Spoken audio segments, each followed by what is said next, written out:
Kamatayan ang parusang ipinataw sa dating Agriculture Minister ng China dahil sa isyu ng graft. Ang nasabing minister napatunayang tumanggap ng mga suhol na pera o mga ari-arian. May karagdagang balita si Graciela Corazon. Hinatulan ng death with 2 years reprieve o corruption charges ng China si dating Agriculture Minister at Rural Affairs Tang Reggian dahil sa umano'y panunuhol at korupsyon. Matapos ang naging investigasyon, napatunayan na tumanggap si Tang ng cash at suhol tulad ng mga ari-arian na nagkakahalaga ng higit 268 million yuan o humigit kumulang 2.19 billion pesos mula 2007 hanggang 2024.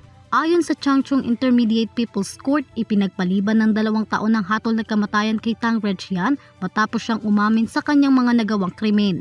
Noong November 2024, inalis sa partido ng China's Communist Party si Tang 6 na buwan matapos siyang maisailalim sa investigasyon na anti-graft at tanggalin sa kanyang posisyon.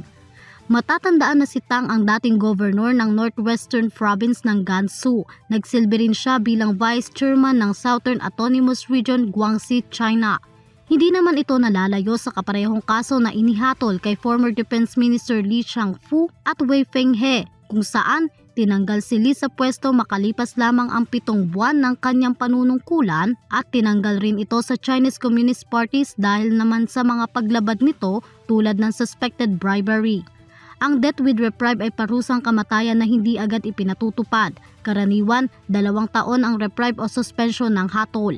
Posible namang bumaba ang sentensya ng habang buhay na pagkakakulong kung hindi ito lalabag sa batas sa loob ng reprieve period. Para sa EuroTV News, Graciela Corazon, sumasaludo sa bawat Pilipino.